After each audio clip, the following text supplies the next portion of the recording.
Hey everybody, welcome to this week's episode of Whiskey Nea, spirited conversations with interesting people. I am your host, Kristopher Hart, and today, as many of you are excited to hear, I get to sit down with my friend Sam. That's going to be the title of the episode, I think. My friend Sam. Sam Heughan returns to the show to talk about the future of Sassenach, his New York Times best-selling book, Clanlands, and yeah, just everything. We talk about his year, we talk about his plans for the future, and we taste through a bunch of whiskeys. Now, if you remember last time he was on the show, we only had about 25 minutes with him. Today, I have him for a full hour and a half. So we drink, we taste, we talk, and this isn't your typical interview. I don't have any questions about Outlander really. I want to enjoy my time with my friend. So Sam joins me today. I hope you enjoy it. I hope you enjoy a different side of Sam, and I hope you learn about whiskey. That's my only goal here. So listen, I want to make a quick thanks to Sam himself for doing the show. Thanks Alex, his partner. I could not be a bigger fan of Alex. He's a great dude. I hope he sees it. I hope he understands. I appreciate him. And please take the time to go to iTunes, rate and review the show. Give it a review. Give it 5 stars. Subscribe to the show. Show a little love. And I appreciate you. So without further ado, the man himself, Mr. Worldwide, Sam Heughan. Cheers.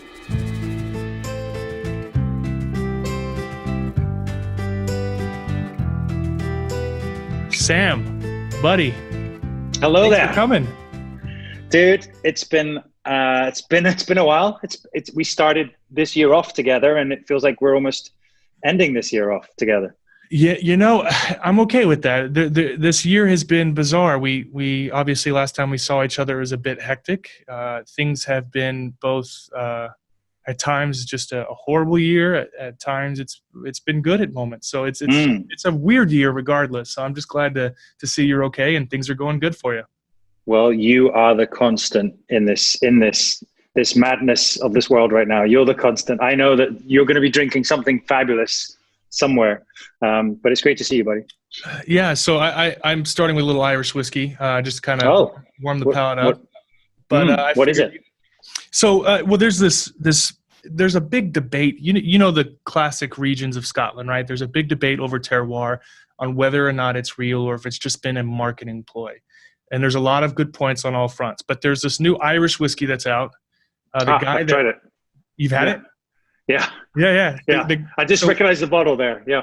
Yeah. So the guy that brought back Bruichladdich from Islay, the genius behind Bruichladdich, has made it his mission to make single farm, single origin, single crop type Irish whiskeys the same way to see if you can tell differences. So it's a nice palate, warm you up and get you going and get started. So I sent you a box. Go ahead.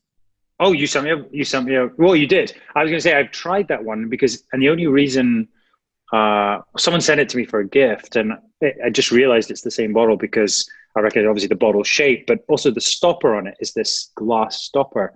There's no cork, there's no plastic, other plastic or anything. It's literally just glass. And I thought that's quite interesting, and I like the bottle. I love there's this sort of ribbing on the side.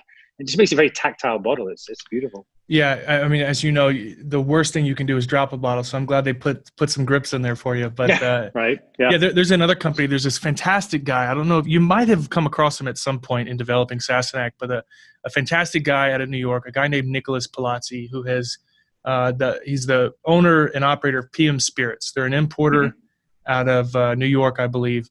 And the first time I saw the glass stopper was in his bottles, and he puts it in everything. And I like them. They can be a bit tough to get out, and it makes me nervous when you hear the glass kind of grind against the glass. But you don't have to worry about cork drying out or anything of the sort. Yeah, there were these. I was reading about these bottles that were made way back in I think the early 1900s in the UK, and they had a marble in the top. and you'd push the marble in, and it would sort of act also as a stopper when you're pouring it, would pop out. But they became very collectible. I think it wasn't for alcohol. I think it was for soft drinks. But I thought it was quite a cool idea, having a nice marble on top. But I think all the kids would collect these bottles and break them open just to collect the marbles. Just to get the marbles, yeah. Yeah. Let's jump into your year, right? So you've had this insane year. I kind of, I like to tap the hooligans from time to time, and I reached out to him and I just said, I'll be sitting down with Sam. If you had the chance to ask a question to Sam, but not something I've seen a million times. You've been asked everything on God's green earth.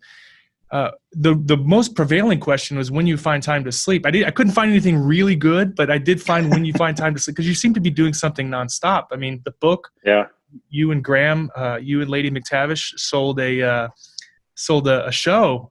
And, when I talked to you last, there was the podcast was becoming developed, and then it turned into a book and a show, and I couldn't be happier for you. Oh, thanks, dude. Yeah. We, I saw you in, I think, January, and, I was in America. We went into lockdown, and we started writing. I'm going to have to plug it right now. There it is. Dang. This is Graham's version. We were in lockdown, and we obviously had an idea to write the book, and we just were doing that. And to be honest, in a weird way, that whole period, I don't think we would have got the book, because we just had time, right? We had time to write.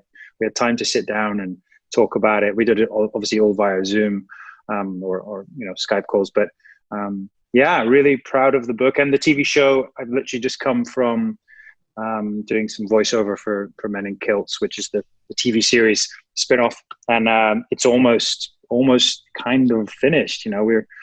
We've got 8 episodes, and episode 6 was kind of almost locked, and really, really excited about it. So I sent you a box. Can we talk about this box? So this box arrived a week ago or so, and it's been sitting in my room. I'm here in London. I'm shooting this movie, and every day it's winking at me. You told me not to open it. I've been desperate to open it. I've been shaking. I know there's something in there, and I'm excited. I'm so excited. This is like Christmas. You are like the alcoholic Santa, I guess. Well, I try. I really enjoyed our time together back in January, and I thought this time I've got you a little bit longer. I might as well send you something a little special. Well, then I will return the favor, unless this is terrible, and then I'll never speak to you again. But I know you. I think it's going to be incredible. Try not to stab myself live on your podcast. Yeah, no worries. I don't know that. I'm not trying to throw any shade or anything, but I don't think Josh Horowitz has ever sent you anything. Josh who? I've never heard of him. Okay, exactly. So the first thing I can find, and I'm extremely excited about, is because I'm a huge fan. But I'll just take them all out, and then we can talk about it. Oh my God, that's your label in it. That's Whiskey Pete. That's where Whiskey Pete comes from. For those who've been asking about it, Whiskey Pete's the little cartoon fella. Do I keep digging? Yeah. There should be quite a bit in there. Oh my God! Wow. I'm just gonna. Yeah, it's Christmas. Yeah. I had to tell. Oh, wow. These are officially, for customs purposes, these are personal effects. Yes, they are. Oh wow! Oh geez, dude. This is possibly the best day ever.